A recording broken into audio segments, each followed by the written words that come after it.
Long before the age of samurai and shoguns, way back in the mists of ancient Japan, there's a foundational story.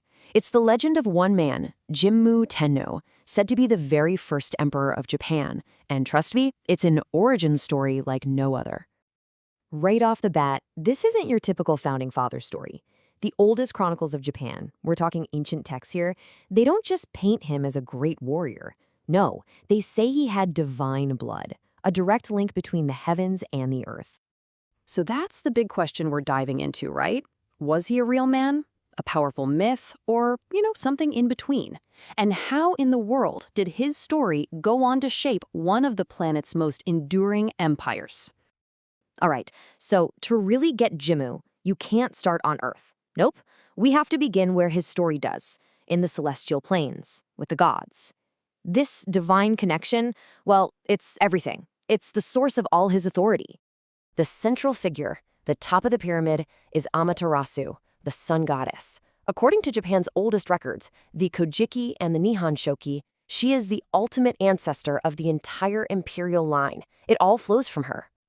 So check out this family tree. You can see the direct line, right? Amaterasu sends her grandson, Ninigi, down to Earth to get things in order.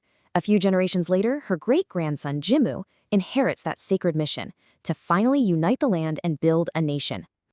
Okay, so you've got this guy with divine blood and a huge destiny on his shoulders. He's not going to just sit around, right? He embarks on this epic military journey that would literally define the course of Japanese history, the Great Eastern Expedition. And let me tell you, this was no walk in the park. He leaves his home in the south, in Kyushu, and leads his army through some brutal territory. We're talking fierce battles with local clans, betrayals, and even deep personal loss. Jimmu's own brother was killed in the fighting. But it's right here, in the middle of all this hardship, that the story takes a huge turn. He's facing setback after setback, and then he has this incredible revelation, an idea that's going to change not just his strategy, but the name of his future empire. He has this aha moment. He realizes he's been fighting against the sun, his own divine ancestor. So he completely changes direction, deciding to campaign eastward, to move with the rising sun. He believes its divine light is going to bless his mission. And get this exact moment is the legendary reason Japan has its name. Nihon, which means the land of the rising sun, is a direct shout-out to this epic journey, this push towards the dawn and towards the goddess Amaterasu herself. Pretty cool, huh?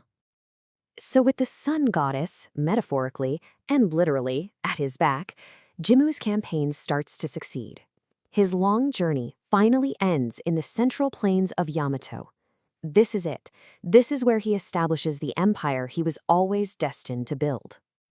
The traditional date for this massive event is pinned at 660 BCE.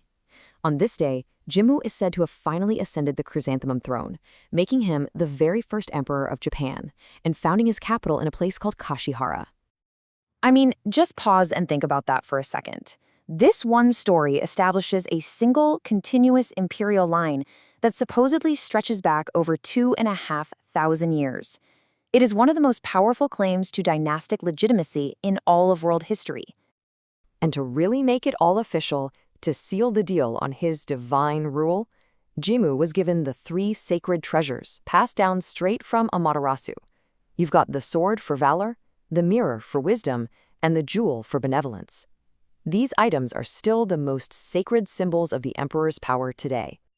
Okay, so we've got this absolutely incredible, sweeping epic. It's a fantastic story. But now we have to pivot and ask the critical question, where does all this amazing legend end, and where does actual history begin?